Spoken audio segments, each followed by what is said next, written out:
প্রিয় দর্শক, আজকে আমরা এসেছি বরগুনা জেলার পাথরঘাটা উপজেলার লেমুয়া সরকারি প্রাথমিক বিদ্যালয়। এখানে একজন টিচার রয়েছেন যার নাম আফরোজা বেগম। তিনি একই সময় বিদ্যালয়, বরগুনা আদালত এবং বরগুনা জেনারেল হাসপাতালে থেকেছেন।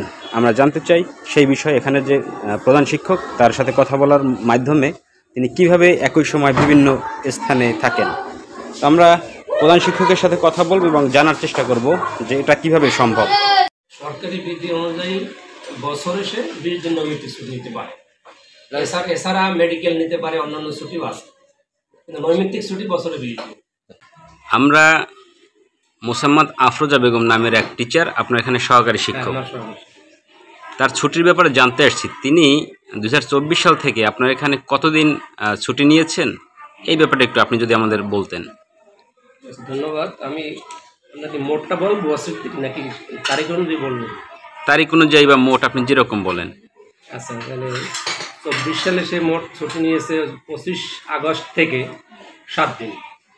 24 সালে তারিখ এখানে আছে আমার 25/8/24, 15/9/24, 25/9/24, 1/10/24, 6/10/24, 26/11/24, 28/11/24, এই মোট 7 দিন।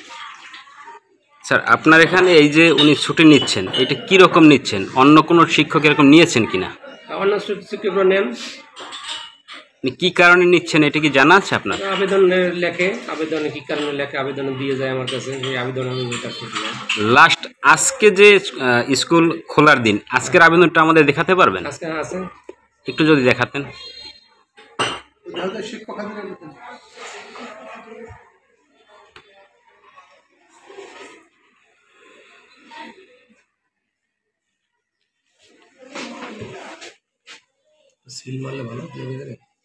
স্যার, আমরা কিন্তু এইমাত্র দেখলাম যে আপনি একটা লিখছেন। এটা আসলে কি আজকেটা লিখেছেন না অন্য একটা লিখেছেন? ছুটি এটা ওই যে আজকে যে ছুটি সেটাই না, এটা আমরা আসার পরে আপনি অ্যাপ্রুভ করছেন, আমরা দেখলাম। যেটা এটা অনুমোদন করা ছিল না, আগে ছুটি বলে গেছে, কিন্তু আমার ওই স্বাক্ষর দেওয়া হয় নাই। বন্ধের মধ্যে বলছে তো আমার আবেদন পাঠাই দিয়েছে, আবেদন পাঠানোর পরে আমি স্বাক্ষর পাওয়ার পরে স্বাক্ষর অনুমোদন করছি। আচ্ছা, স্কুল এখন বেজেছে কয়টা যাচ্ছে?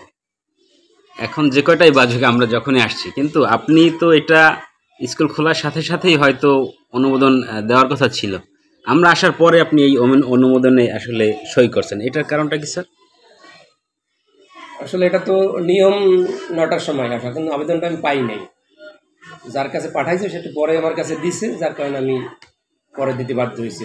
মানে যদিও নিয়মে নাই, কিন্তু আবেদন না পাইলে তো আমি অনুমোদন করতে পারি না, সেই হিসেবে আমার আবেদনটা অনুমোদনটা পরে হয়েছে। এখন স্যার, আমরা যারা সংবাদকর্মী, আমাদের সামনে বসে আপনি সাইন দিয়েছেন এবং ওনার জন্যই আমরা কিন্তু আজকে বরগুনা থেকে আসছি।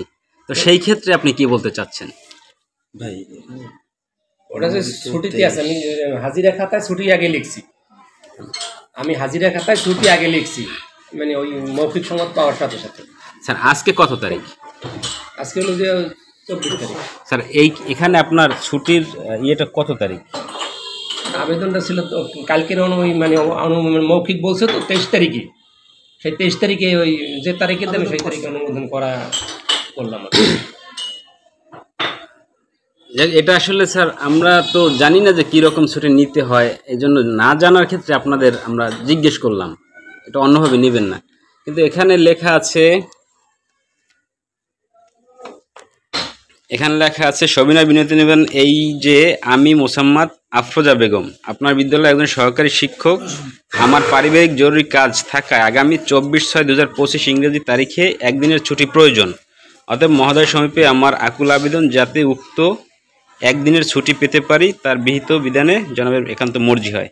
তো স্যার, 23 তারিখ আপনার কাছে পাঠাইছে? 23 তারিখ পাঠাইছে, মৌখিক বলছে পাঠাইছে আজকে। আচ্ছা, লোকমারফত পাঠাইছে। স্যার, অনুমোদিত আপনি 24 তারিখ দেবেন না? 23 তারিখ দিয়েছেন বোধহয়, ভুলে। মৌখিক অনুমোদন হয়ে গেছে, তাকে তার মৌখিক অনুমোদন দিয়েছেন 23 তারিখে যে ছুটি তোমার পাস। আজকে দিতে পারবেন সেটা? আচ্ছা, ঠিক আছে। কিন্তু স্যার, এই যে আমাদের আসার আগে হয়তো আপনার এটা পাওয়া উচিত ছিল, যেহেতু উনি আমি আগে খাতায় কিন্তু ছুটি আগে লিখছি। হ্যাঁ।